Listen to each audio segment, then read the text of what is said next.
Good evening. This is the regular board meeting of the Clay Township Board, 6 o'clock in the evening, well, a little past, but our attorney had some traffic problems. We're in the community room at John Hensel Center, and I invite you to stand and say the pledge to the flag. I pledge allegiance to the flag of the United States of America and to the republic for which it stands, one nation, under God, indivisible, with liberty and justice for all. The next item on the agenda is the approval of minutes. Oh no, I'm out of order already. We have something really special here. And we've had it on our agenda on different nights, so we say, who have we got? And tonight, I know who we've got. We have an outstanding citizen, and the Township Board would like to recognize you, so I'm asking the board members to come to the podium with me. And Alan, we'd like to have you come up too.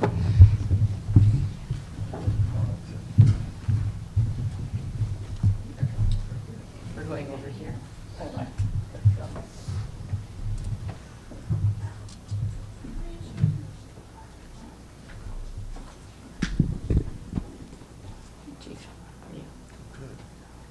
Well, it is our pleasure. I have been involved with the Carmel Symphony since 1992, since I moved here.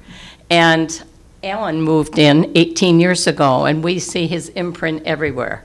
And we, the Township Board, would like to honor you tonight, Alan, with a plaque from us. 18 years of wonderful service to Clay Township in your dedication to the Carmel Symphony and the arts community. Clay Township Trustee, Doug Callahan, Clay Township Board, Mary Eckert, Paul Boland, Matt Snyder, April 24th, 2018. Thank you. We really appreciate you, and we're so glad that you're here with us tonight. Would you like to say something? This is another great honor that I didn't expect and not sure I deserve, but as I told the audience at the concert 2 weeks ago, one of the joys of this job has been all the friendships that I've made. And the three people over here are part of that circle of friends that I've made over the 18 years. This is a tremendous community, and it's been a dream job for me, and I'm going to miss it terribly, but it's time for me to take life a little easier. But thank you so much, both from myself and from the Symphony, for all your support over the years. But thanks to the three of you.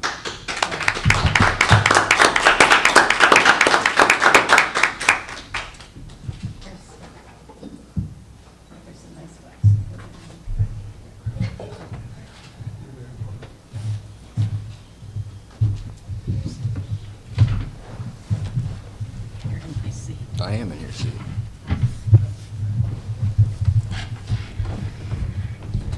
Well, congratulations again, Alan. We're glad you're here. That was a fun part of the meeting. Now the next order of business is the approval of minutes from February 27th from the board meeting. So moved. Second. Any comments? All in favor say aye. Aye. The next order of business is public comments, and we have Mr. Morris, Eric Morris, and are your children going to be talking too? Well, I was wondering if I could potentially use a combined time to go a little bit over the 3 minutes, depending. They're represented, they live in my house, I live there. Hi. Just a little, I mean, 3 minutes is probably. Come up and speak your piece, Eric. Okay. All right.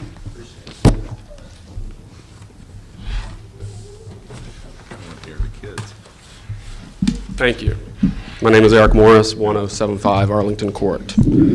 So I got my tax bill a couple weeks ago, and I noticed that the township line item had increased fairly significantly. I think it was 55%. And my understanding, I'd been to a couple meetings and kind of observed, and everything I understood is that our taxes in our township have been either remained steady or have dropped. And I said, oh, okay, maybe there's something going on here. So I tried to figure it out. So there's a on the Township Board website, there's a piece of paper, there's a finance section. It looks like this. I know you can't see it, but it lists it's the budget from 2014 through 2017. And I called Doug after I looked at it, and sure enough, there is a line item outside city limits for firefighting. And the number from 2014 through 2017 has gone from 1.3 million to 1.65 million. And also the property tax rate for that specific line item has increased fairly significantly. And I asked Doug, I truly appreciate Doug. He's always calls me back. I have no animosity toward Doug. Doug is a straight shooter. He's a wonderful person. So he explained, as we were talking about this, I said, well, I know that I said, can we just use 800,000 as the fire contract number? And he said, yeah, we'll use that number. I think it's 700 to 800,000. And so I said, what are the amounts above this 800,000, this 1.3 million, 1.1 million, 1.2 million, 1.65 million? And Doug started saying that, well, that includes some items for some of the new fire stations.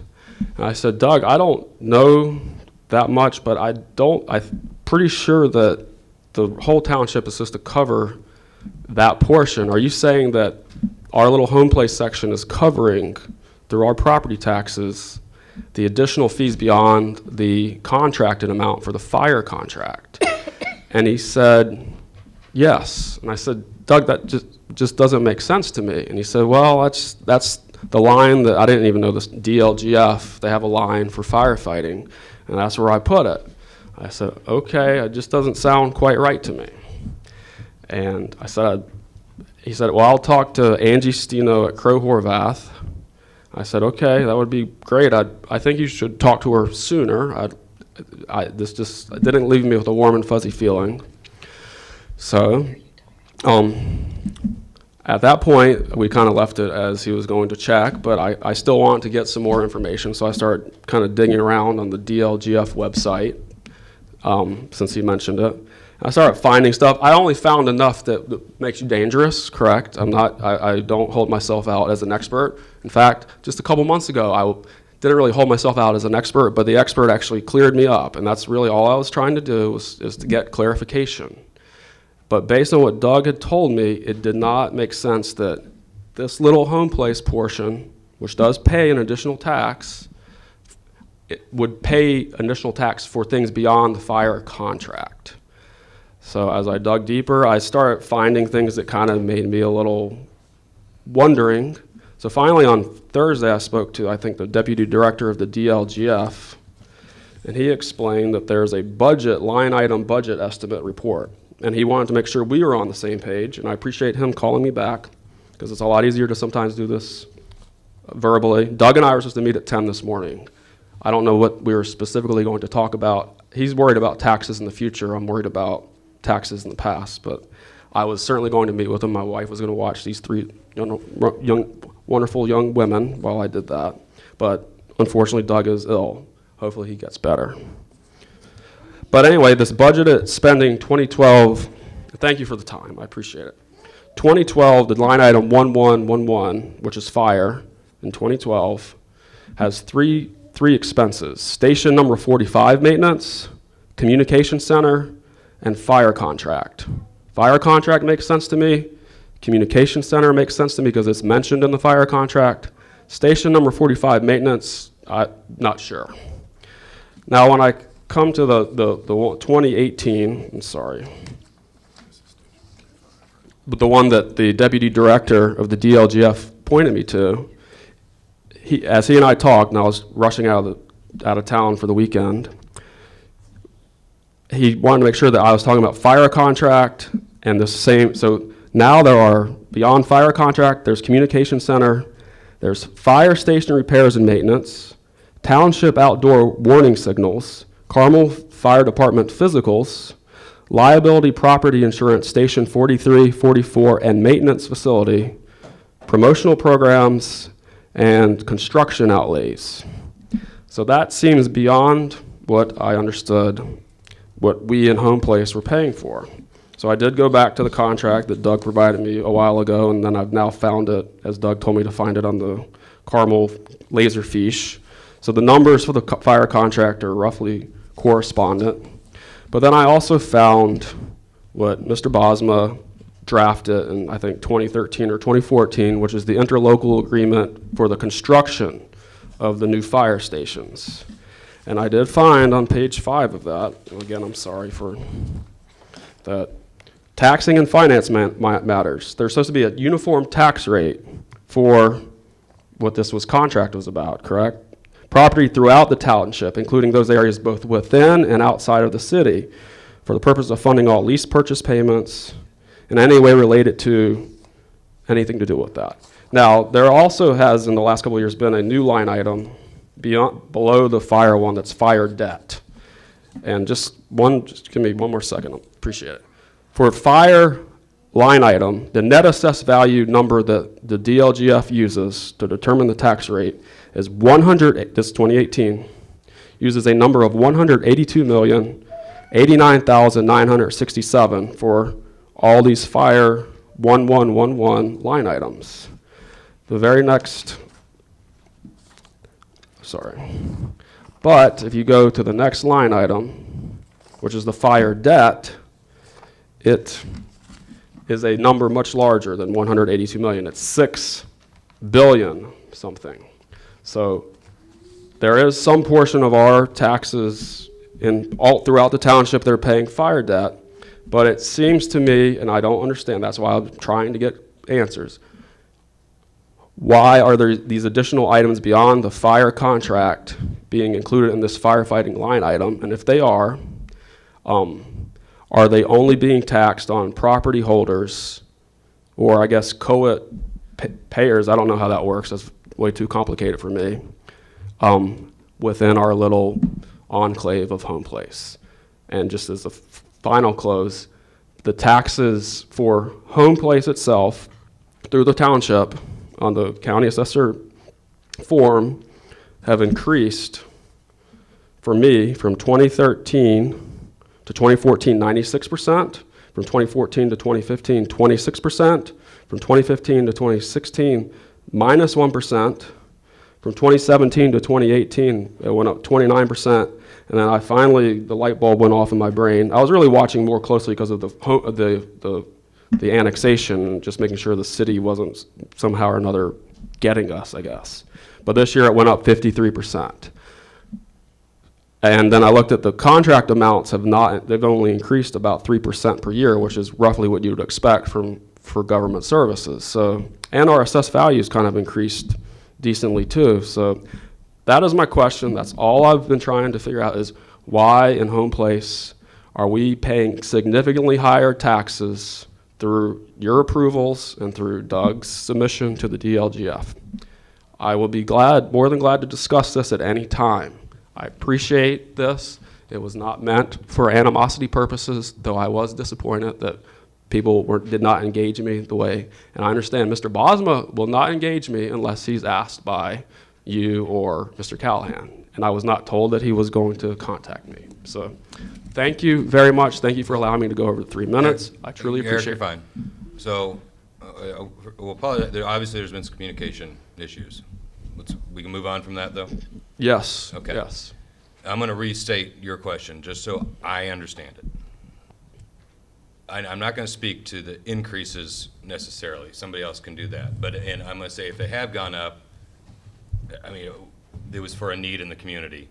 But your concern is you want to make sure that when we build something outside, when we were building something outside of Home Place, you feel that, or you should, people in Home Place should be paying the same amount. Let's say it was a $10 million structure.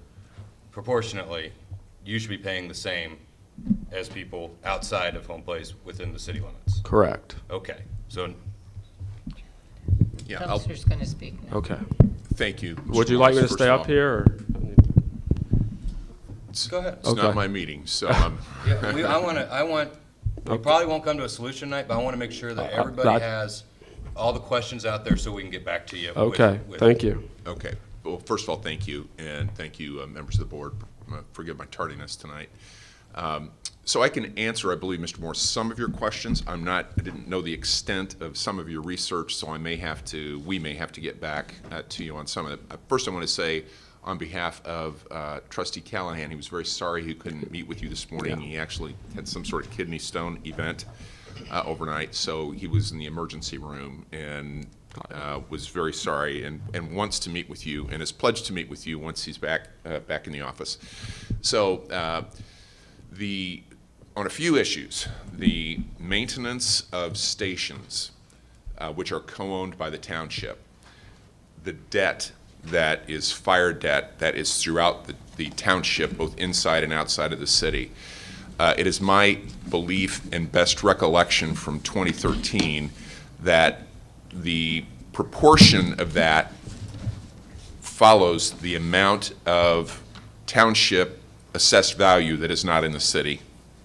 So for instance, on the contracts, if Home Place is, let's just say 2% of the assessed value in the entire township, all of which is in the city except for Home Place, then the budget for fire services is funded for the city of Carmel, which these individuals participate in the creation of that, through the contract is funded 98% by Carmel, 2% by the township.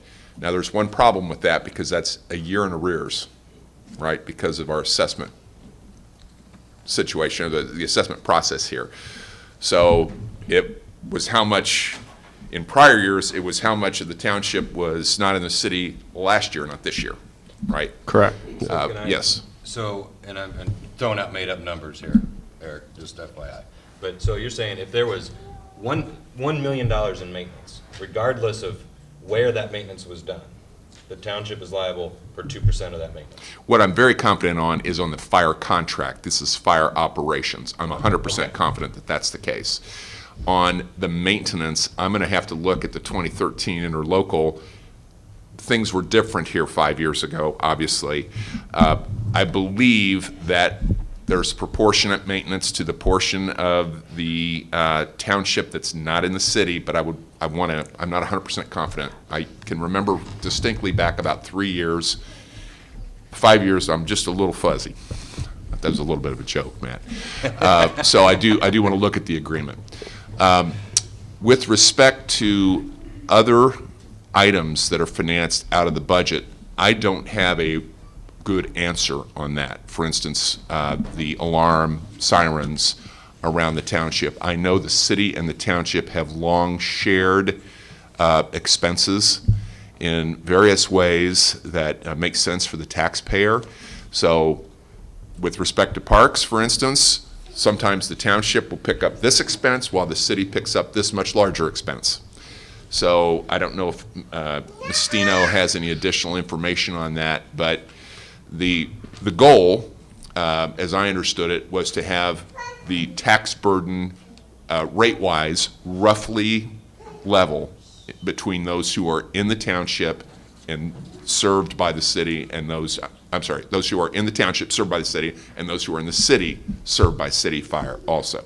I can't pledge that every house has maintained that same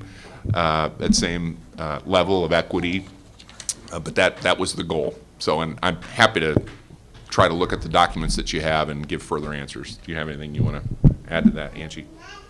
Thank you, Angie Stino with Crow. Thank you, board. I think what Brian said is accurate, especially when it comes to the contract on that division. The fire contract. The fire contract Right. as well. And I understand you have concerns about additional line items that you see in the budget. I have not researched those items to know your concerns tonight. I'm more than happy to do so and work with Doug to make sure we get a response to you. I would just add that the township is still subject to certain rules on how much more property taxes they can levy in a year as well. They're limited to a levy growth quotient that's set by the state. The township has always been within those limitations and always acted under guidance of the state and under those rules. So I know what's in there is something that's been approved. It's had option for public hearing during the budget season as well as approved by the state. I'm happy to look into some of those line items to give you more information. That really handles the contract portion. If we could go to the debt portion, I think you had a question as that as well. I don't have actually, the debt looks perfect to me. Everything in my mind, the contracts that I've read, all the debt number looks accurate. So I'm not disputing. That's throughout the township, no matter where you live. Correct. Oops, girls. Stop it, girl.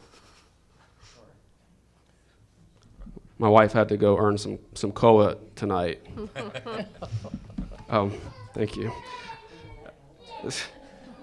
But what Doug told me is that somehow some of the debt, the initial payments, construction costs were not indebted, he said, because there was money available out of the operations. And that's where he did say those were put into line item 1111. And there are some expenses that the township did appropriate towards that project. All those were also, as part of the public approval process for additional appropriation, and public hearings were held on those as well. I think where it comes down to is looking at the ownership and what that relationship is of those projects. Those are fire stations that the township were responsible for building and managing the debt. There's also responsibilities then for certain aspects of those projects.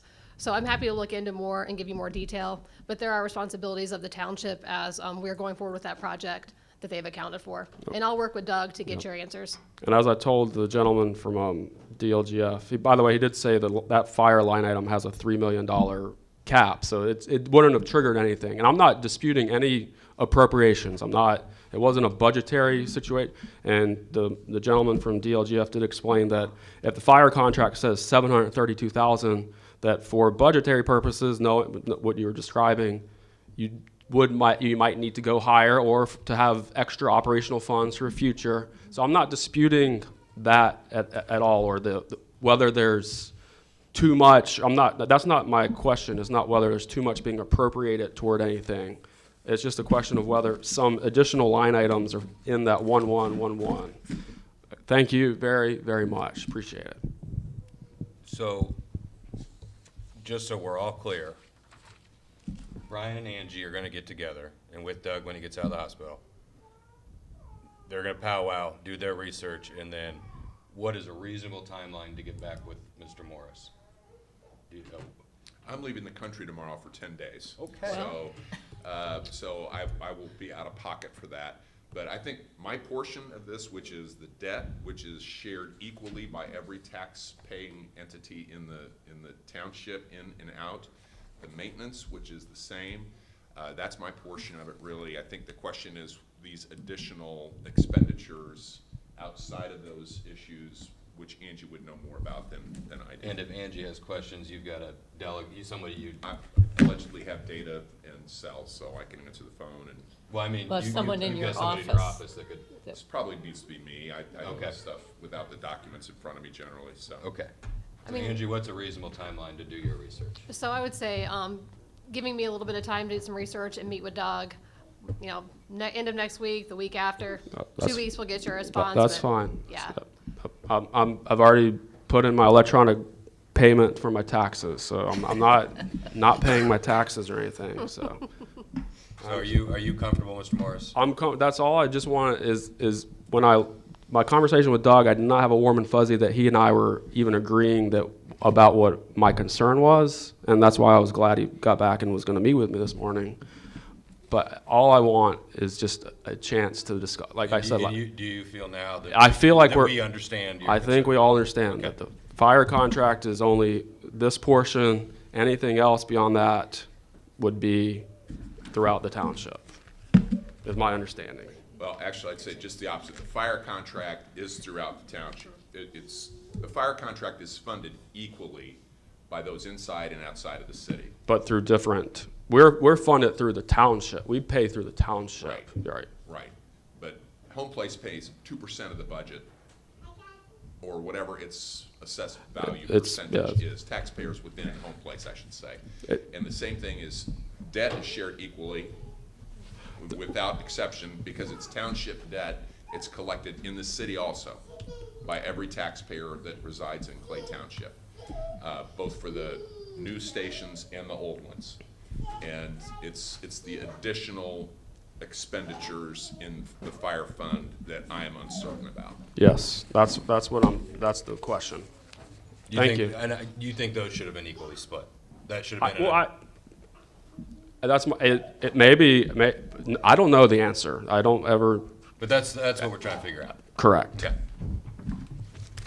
Thank you. Thank you. Thank you.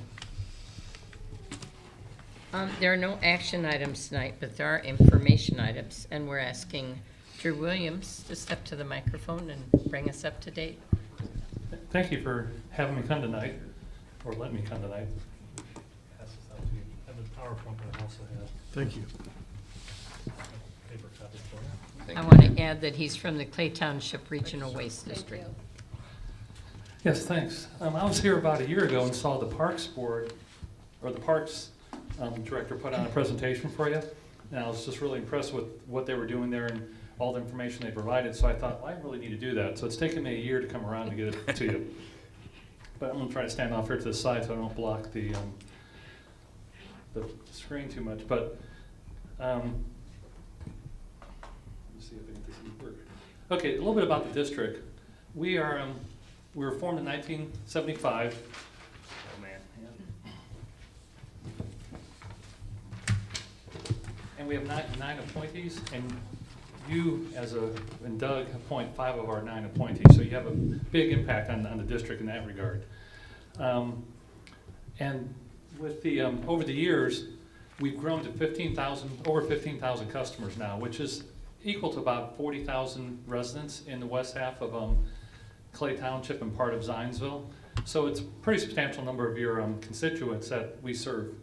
And we're up to 23 employees, so we're not very large as a utility, but I think we're very efficient with the staff we have. I think one of the big things that we have 0 debt. We're very proud of that. And that's come about with the original board when they were established, that they set up good funding mechanisms where we actually collect fees ahead of time, and I'll point that out here in a few minutes, where the fees come in through development. So when someone wants sewer at their development or in a new house, they pay fees for that capacity and those interceptors. So we're not charging our current customers for those for expansion. We serve about 31 square miles of the area, but interesting is that there's still about a third of that that's undeveloped. So we still have room to grow as the area fills out. We have about 310 miles of sewers, which that feet you up almost to Chicago and back. So it's quite a bit of sewers to maintain while we're, keeping our system flowing. We have 24 lift stations around the township that pump to our different treatment areas. On average, we treat we collect 4.5 million gallons a day in wastewater. About half of that goes to our wastewater plant, which is over on off of Michigan Road on Mayflower Park Drive. And that's a little over 3 million gallon capacity, but back when the district was started, there was 3 million gallons of capacity purchased and built at the Carmel plant. So we send some flow that way as well, and we'll continue to do that for the foreseeable future. But here's the list of your 5 appointees, and I have to say, we've been very fortunate over the years. I've been here 13 years, and we've always had very dedicated board members. They've really been committed. Some have come on without a whole lot of knowledge about us, but they've really, bought into it. And it's hard to believe that Chuck Ford's term, he's in his last year. I can't believe it's already been 3 full years and he's serving his 4th year. That's remarkable. And he's really jumped into it with both feet. So he's sending out paperwork, meeting with managers to talk about, because he's really into the staffing side of it and HR, because I think that's his background at the high school when he was involved with the Teachers Association. So he's really, it's very neat to see the passion that our board members have. And Marilyn, our president, she's one of your appointees too, and you've been president for, 5-6 years off and on, so a lot of dedication there. Our territory is broken up. We have by basins. The first basin, everything there goes toward Carmel because of the gravity, and then we pump it the rest of the way. Basin 2 is a large area in the center where there has been quite a bit of growth, including like Jackson's Grant. So we've added, I'll mention here in a minute, some of the capacity improvements we've added there. But we can send that flow. There's a lift station right over here at Spring Mill and 106th Street. That flow